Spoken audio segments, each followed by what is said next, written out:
문재인 정부 초기 임기가 남아있는 산하기관장들에게 사퇴를 종용한 혐의를 받는 백운규 전 산업부 장관의 구속 여부가 이르면 오늘 밤에 결정됩니다. 백 전 장관 구속 여부에 따라 검찰 수사가 문재인 정부 청와대 윗선으로 확대될 수 있을지 가늠할 수 있을 전망입니다. 현장 취재기자 연결합니다. 송재인 기자. 네, 서울 동부지방법원입니다. 네, 백운규 전 장관의 구속 여부 언제쯤 나올까요?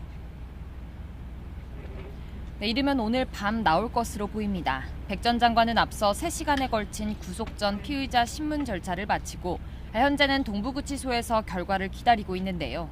앞서 출석할 때와 마찬가지로 심사에서도 혐의를 부인하는 일관된 입장을 폈을 것으로 보입니다.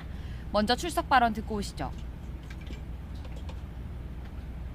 제가 장관 재임 시에 법이 정한 규정에 따라서 일을 처리했습니다. 오늘 영장실질심사에 성실히 임하도록 하겠습니다. 감사합니다.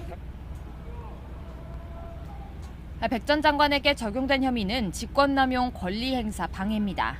문재인 정부 초기 탈원전 정책 추진에 속도를 내기 위해 전 정부 때 임명됐던 13곳 산하기관장들의 사퇴를 종용했다는 내용입니다.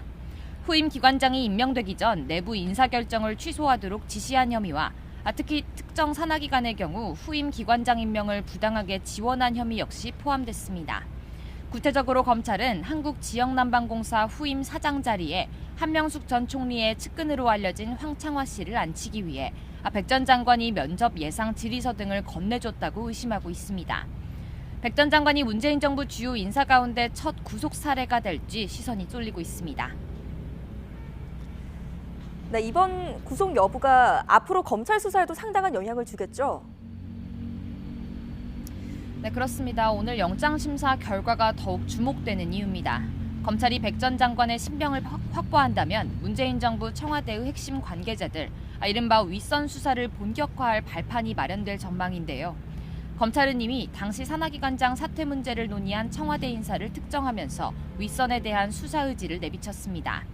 당시 청와대 인사수석실 행정관으로 근무했던 박상혁 현 민주당 의원이 산업부 인사담당 부서인 운영지원과와 소통하면서 인사와 관련한 청와대의 뜻을 전했다고 보고 참고인 신분으로 조사 일정을 조율하고 있습니다. 검찰은 우선 대대적인 압수수색을 통해 확보한 자료와 관계자 진술을 통해 백 전 장관의 직권남용 혐의 입증에 자신감을 보이는 분위기인데요. 여기에 사건 구조가 비슷한 환경부 블랙리스트 사건으로 김은경 전 장관이 직권남용 유죄를 확정받아 판례가 확립돼 있다는 점도 영향이 있을 것으로 기대하고 있습니다. 다만 구속영장을 발부하는 핵심 근거가 증거인멸과 도주 우려라는 점을 고려하면 김 전 장관 구속심사 때와 마찬가지로 백 전 장관의 영장 역시 기각될 수 있다는 분석도 나옵니다. 법원에서 백 전 장관의 직권남용 혐의를 따져봤을 때 구속수사 필요성을 인정하지 않는다면 청와대 윗선 개입 수사의 동력은 떨어질 수밖에 없을 것으로 보입니다. 지금까지 서울 동부지방법원에서 YTN 송재인입니다.